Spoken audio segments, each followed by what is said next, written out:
দেখো এই ম্যাটটাতে এখানে বলা আছে 30 ডিগ্রি কোণে আনত পাহাড়ের ঢাল বেয়ে 72 কিলোমিটার বেগে একটা বাস উপর উঠতে শুরু করলো। তো সিস্টেমটা আমি এখানে আরেকবার তোমাদের রেখে দেখাচ্ছি। তোমরা ভালো করে বিষয়টা বুঝো, হ্যাঁ? এটা বুঝতে হবে ভালো করে। এটা হলো তোমার একটা পাহাড়। সেই যে 30 ডিগ্রি কোণে কি আছে? আনত আছে মনে করো। এটা হচ্ছে 30 ডিগ্রি কোণ। এই 30 ডিগ্রি কোণ করে একটা বাস যাচ্ছে এখানে ভাইয়া। ভালো করে তুমি জাস্ট বিষয়টাকে বুঝো। এখানে একটা বাস এদিকে যাচ্ছে। তো ভিবি বাসের বেগ হলো 20 মিটার পার সেকেন্ড। তো কেন 20 মিটার পার সেকেন্ড? কারণ এখানে 72 কিলোমিটার পার আওয়ার বলা আছে, এটাকে আমরা মিটার পার সেকেন্ডে নিয়ে যাব। আর এই সময় বৃষ্টি তোমার নিচের দিকে পড়তেছে, বুঝতে পারছো? এই যে এই সময় বৃষ্টি তোমার নিচের দিকে পড়তেছে, এইভাবে পড়তেছে। সেটা কত বেগে? 6 মিটার পার সেকেন্ড বেগে নিচের দিকে পড়তেছে। তো এটা হচ্ছে ভি রেইন, মানে হচ্ছে বৃষ্টির বেগ। তো এখানে তোমার যে বেগটা দেওয়া আছে হচ্ছে গাড়ির বেগ, বৃষ্টির বেগ। তো আমরা এখানে দুইজনেরই বেগ দেয়া আছে, তাহলে এখান থেকে আমরা অবশ্যই পাবো হচ্ছে আপেক্ষিক বেগ। কার সাপেক্ষে? এই যে গাড়ি চালক এদিকে যাচ্ছে, আর গাড়ি চালক কি দেখতেছিল? গাড়ি চালক দেখতেছিল বৃষ্টি খারাপ ভাবে পড়তেছে। তার মানে এই গাড়ি চালকের সাপেক্ষে বৃষ্টির বেগ। তাহলে আমরা এখানে ফলো করো, এই সমীকরণটা লিখতে পারি না যে ভি আর বি। দেখো ভি আর বি সমান কি হবে? ভি আর মাইনাস ভিবি হবে কিনা বলো তো? এইটুকু তো আমরা অলরেডি আগে থেকেই জানি। তো কথা হচ্ছে স্যার, এখানে আমরা দেখতে পাচ্ছি যে তোমার ভিআর এদিক বরাবর পড়তেছে, ভিআর আছে। আর এখানে ভিবিটা কি বলতো? মাইনাস, যার সাপেক্ষে তাকে উল্টাতে হবে, তাই না? তো তুমি সুন্দর করে এটাকে উল্টায় দিবা। নর্মাল ভাবে তুমি সুন্দর করে এটাকে উল্টায় দাও। এটা যদি উল্টায় দিই তাহলে আমরা যেটা পাবো সেটা কি পাবো? মাইনাস ভিবি ভেক্টর পাবো। এটা কি বলতো? Minus VB vector. ওকে। তাহলে এই যে দুইটা ভেক্টর আছে না, এই দুইটা ভেক্টরের লব্ধি কোনটা হবে বলো? এই দুইটা ভেক্টরের লব্ধি হবে তোমার হচ্ছে এই বরাবর। এটা কি আমরা বুঝছি? অবশ্যই তোমরা বোঝার কথা। তো এটাকে ধরে তুমি এদিকে নিবা, সামান্তরিক অঙ্কন করতে হবে। এটাকে ধরে তুমি এদিকে নিবা, এই যে কর্ণ বরাবর হবে লব্ধি, তাহলে এটাই হচ্ছে তোমার বৃষ্টির লব্ধি। মানে আসলে প্রকৃতপক্ষে এটা কি বেগ? আপেক্ষিক বেগ। এটা কি বলতো? ভি আর বি। এইটুকু তো আমরা বুঝে গেছি আশা করি। তো এখান থেকে আমাদের ফার্স্টে যেটা করতে হবে, ঘ নাম্বারে ভিআরবিটা বের করতে হবে। তো ভিআরবি সমান সমান আমরা কি লিখতে পারি বলতো? খুবই সহজ। যেখানে তোমার 6 এর উপর স্কয়ার, মানে P square plus Q square, একটা আছে 20, তাই না? P square plus Q square plus 2 P. P মানে হচ্ছে 6 আর কিউ মানে 20। তারপরে কজ অফ কত ডিগ্রি? এখানে 60 ডিগ্রি হবে। এখন এটা আবার 60 কেন? তুমি বুঝো, এই সবটুকু মিলে কত হবে? 180 ডিগ্রি হবে। তো এইটা কি? এটা একটা সমকোণ হইছে না বলো তো? এটা কিন্তু উলম্ব বরাবর, মানে সমকোণ। এটা 90 ডিগ্রি, এটা 30 ডিগ্রি। তো 90 30 মিলে 120 ডিগ্রি। এই পর্যন্ত 120 ডিগ্রি। তাহলে এই পর্যন্ত কত হবে?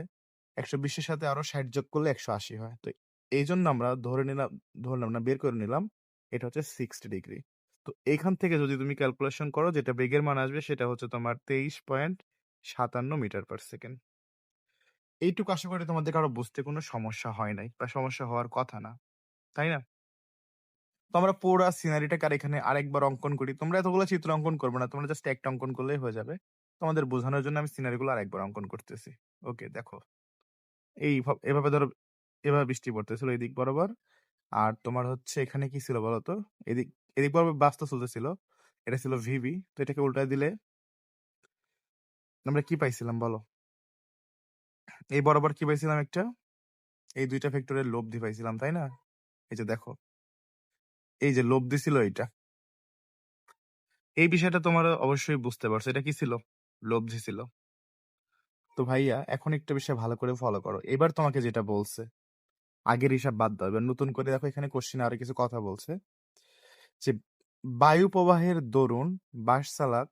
দেখো যখন বলছে কিছু সময় পরে, এটাকে বলো কিছু সময় পরে আনুভূমিক ভাবে বায়ু প্রবাহ শুরু হলো। ফার্স্টে যখন আমরা এই যে ভিআরবি বের করছি, তখন কিন্তু বাতাস প্রবাহিত হয় নাই। তখন কিন্তু বাতাসটা প্রবাহিত হয় নাই। যখন বাতাস প্রবাহিত হয় নাই তখন বৃষ্টি পড়তেছিল এই বরাবর, ঠিক আছে? কথা কি বুঝছো তোমরা বিষয়টা? দেখো তো ভালো করে বুঝো। যখন বৃষ্টি পড়তেছিল এইদিকে, আমরা নতুন করে একটু চিত্রটাকে ড্র করি তোমাদের বোঝানোর জন্য। বৃষ্টি এদিকে পড়তেছিল, ওকে, এটা তো আমরা জানি। আচ্ছা এখন ফলো করো, আমরা এখন দুইটা জিনিস একটু বুঝবো, একটু ভালো করে বুঝবো। এটা তো পাহাড় ছিল, ওকে। আর এখানে তোমার এটার মাঝ বরাবর যেটা ছিল, এটা ছিল লব্ধি। এটা ছিল ভি আর বি। এখন কথা হচ্ছে ভাইয়া একটু ভালো করে ফলো করো। এবার তোমার বাস চালক বলছে যে বায়ু প্রবাহের দরুন বাস চালক খাড়া নিচে বৃষ্টি পড়ে। মানে যখন বায়ু প্রবাহের দরুন মানে কি? বায়ু প্রবাহের ফলে বা বায়ু বাতাস প্রবাহের জন্য এবার বাস চালক খাড়া নিচে বৃষ্টি পড়তে দেখলো। ওকে। এখন দেখো আমাদের কাছে যেটা লব্ধি বেরোইলো, আমাদের কাছে একটু আগে যখন বাতাস পড়তেছিল না, তখন আসলে অ্যাকচুয়ালি মনে হচ্ছিল বৃষ্টি এইভাবে পড়তেছে, এইভাবে পড়তেছে, বুঝছো? এটাই তো বের হলো, তাই না? আপেক্ষিক বেগ এটাই। তখন মনে হচ্ছিল বৃষ্টি এভাবে পড়তেছে, তখন মনে হচ্ছিল। এখন সে বলছে যে বাতাস যখন প্রবাহ শুরু করছে, তখন বাস চালকের কাছে মনে হইলো বৃষ্টি একদমই খারাপভাবে পড়তেছে। এখন তুমি ভাবো তো এই যে বৃষ্টিটা পড়তেছে, এই বৃষ্টিটাকে যদি খাড়াভাবে ফেলতে চাও, মানে এই বৃষ্টিটা এখন এদিক বরাবর পড়তেছে। এখন এটাকে যদি তুমি এভাবে খাড়া করে ফেলতে চাও, তাহলে এখানে বাতাস কোন দিক থেকে কোন দিকে যাবে বলো? আমি যদি ধরো বৃষ্টি এদিকে পড়তেছে, তুমি যদি এদিক থেকে বাতাস দাও ভাইয়া, বৃষ্টিটা আরো এদিকে চলে যাবে, তাই না? বৃষ্টি ধরো এদিকে পড়তেছে। যদি এখানে তুমি বাতাস দাও, বৃষ্টি কিন্তু আরো এদিকে চলে যাবে। তাহলে কোন দিকে দিলে এবারে তোমার বৃষ্টিটা খারাপভাবে পড়বে? তার মানে এখান থেকে যদি আমরা এইখানে যদি আমরা বাতাস দেই, তাহলে এদিক থেকে যদি বাতাস বয়, এদিক থেকে যদি বাতাস বয়, ধরলাম এটা হচ্ছে তোমার বি, আর এটা ধরলাম তোমার হচ্ছে এ। তাহলে এ থেকে যদি বি এর দিকে বাতাস দেই, এ থেকে বি এর দিকে বাতাস দিলেই কিন্তু এই বৃষ্টিটা এদিকে পড়বে, তাই না? এটা তো নরমাল কনসেপ্ট, বেসিক দ্বারা বোঝা যায় যে এ থেকে বি এর দিকে যদি আমরা বাতাস দেই, তাহলে একদম বৃষ্টি খাড়া নিচের দিকে পড়বে। তাহলে এখানে প্রশ্ন ছিল যে বায়ু প্রবাহের দিক কোনটা হবে? তাহলে বায়ু প্রবাহের দিক হবে কি? এ থেকে বি এর দিকে হবে। একটা বিষয় কনসেপ্ট ক্লিয়ার? ওকে। এটুকু তো আমরা বুঝছি নাকি? এখন কথা হচ্ছে ভাইয়া এই যে লব্ধিটা আছে, এই লব্ধিটাকে যদি আমরা ২ টা উপাংশে ভাগ করি, উপাংশে ভাগ করতে পারি। উপাংশে যদি ভাগ করি, এটা ছিল থিটা। এই যে থিটা কোণটা কিন্তু আমরা নাম্বারে বের করছিলাম, যেটার মান ছিল ৪৭.২৬। এটা উলম্বের সাথে এত কোণে কিন্তু বৃষ্টি পড়তেছিল। এখন আমাদের যে লব্ধিটা আছে, এই লব্ধিটাকে যদি আমরা উপাংশে বিভক্ত করি, যেদিকে সে থিটা সেদিকে কি হয় কস। এখন আমরা লব্ধিটাকে উপাংশে ভাগ করব। উপাংশে যদি ভাগ করি, তাহলে কি হবে? এদিকে তোমার যেটা হবে ভি আর বি, এদিকে কিন্তু হবে তোমার হচ্ছে কস থিটা। কস ৪৭.২৬। আর অপোজিট দিকে কি হবে? ভি আর বি, ওই যে অভিক্ষেপ নেওয়ার যে নিয়মটা ছিল, আশা করি মনে আছে। এখানে হবে সাইন ৪৭.২৬ হবে। এখন এই ২ টা বেগ আমরা আসলে অভিক্ষেপে ভাগ করে নিলাম। এখন যদি এই বৃষ্টিটা নিচের দিকে পড়তে যায়, শুধু যদি নিচের দিকে পড়তে চায়, এখানে যে ভি আর বি সাইন যেটা আছে, এই সাইনের কারণে কি হয়? বৃষ্টি এইদিকে পড়ে। মানে এইটা হচ্ছে একটা বল বা শক্তি। বৃষ্টিটাকে সে এইদিকে টানে। আর কসটা কি করে? বৃষ্টিটাকে এইদিকে টানে। তো ভাইয়া ২ জন তো এখানে টানাটানি শুরু করে দিছে। তো যদি তুমি বৃষ্টিটাকে সোজা নিচের দিকে ফেলতে চাও, তাহলে এই বেগটা মনে করো কাজ করা যাবে না। মানে এই বেগটা যদি স্টপ হয়ে যায়, তখনই বৃষ্টি সোজা নিচের দিকে পড়বে। তাছাড়া কি পড়বে বলো তো? পড়বে না। এজন্য যেটা করা হচ্ছে, এখানে যে আরেকটা বেগ আছে এদিকে, তোমার এখানে হচ্ছে দেখো, বাতাসের যে একটা বেগ আছে VA, বাতাসের বেগ। এদিক বরাবর বাতাসের বেগ ছিল, তাই না? আর এইটার যে বেগ আছে, এখন যদি এই ২ টা বেগ পরস্পর সমান হয়, তখন কি করবে? এই বেগ এই বেগটাকে কাটাকাটি করে দিবে। তখন এদের অবস্থানটা হবে স্থির। কোন দিকে তারা আর টানাটানি করতে পারবে না। তখন বৃষ্টি স্বাধীনভাবে নিচের দিকে পড়বে। তখন বৃষ্টি কি করবে? স্বাধীনভাবে তোমার এই যে খাড়াভাবে নিচের দিকে পড়বে। তো সেইজন্য এখানে লেখা যায় VA এবং হচ্ছে VRB সাইন, যদি তোমার সাইন থিটা মানে ৪৭.২৬, এটা যদি সমান হয়, তাহলে কি হবে? বৃষ্টি সোজা নিচের দিকে পড়বে। এখন আমরা এখান থেকে VA বাতাসের বেগটা বের করতে পারবো। তাহলে VRB এর মান এখানে তোমরা বের করলাম ২৩.৫৭। আর এখানে তোমার হচ্ছে সাইন ৪৭.২৬। এটা যদি আমরা ক্যালকুলেশন করি, তাহলে অ্যান্সার পাবো ১৭.৩১ মিটার পার সেকেন্ড। এই হলো কাহিনী। এটাই হলো তোমার বাতাসের প্রকৃত বেগ।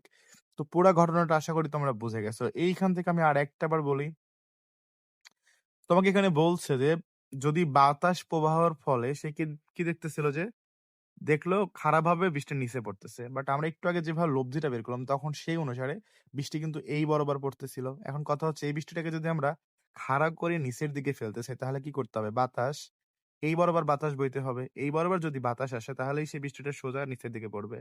নাকি উল্টা দিক থেকে বাতাস আসলে বৃষ্টি তো আরো এদিকে পড়বে, তাই না? আরো ক্রস হয়ে যাবে। তো এই জন্য আমরা ফার্স্টে হচ্ছে বলবো এ থেকে বি এর দিকে যদি বাতাস যায়, তাহলে হচ্ছে বৃষ্টি সোজা খাড়া নিচের দিকে পড়বে। ওকে, এটা তুমি আশা করি বুঝছো। তারপরে যে কনসেপ্টটা হবে, এদিকে বাতাসের বেগ আছে, এখানে ভি আর সাইন যেটা আছে এটাও টানতেছে এদিকে। এই যে ২ জনের টানাটানি, ২ জনের যে টানাটানি চলতেছে, এদের টানাটানি যদি পরস্পর সমান হয়, তখনই বৃষ্টি খাড়া নিচের দিকে পড়বে। বেসিকে পড়াইছিলাম না ২ টা বেগ এদিকে যদি সমান হয়, তখন বৃষ্টি খাড়া নিচের দিকে পড়বে। তো বেসিক থেকে এটা আমরা জানি। তো এখান থেকে লিখতে পারি ভি এ সমান ভি আর সাইন যেটা এটা। এই ২ টা সমান, এখানে তুমি ভি আর বি এর যে মান পেলা সেই মান বসাও। এখানে সাইন এত ডিগ্রি বসায় তুমি হিসাব করে দেখো এটা অ্যান্সার চলে আসে। তো এটাই হচ্ছে তোমার বাতাসের প্রকৃত বেগ। এরপরে যদি না বুঝো আবারও বলো কোথাও বুঝো নাই। নির্দিষ্ট করে দাও সেই লাইনগুলো আমি স্পেসিফিক ভাবে আমারে বলো। ইনশাআল্লাহ আমি সেটা নিয়ে কাজ করব তোমাকে বোঝানোর জন্য।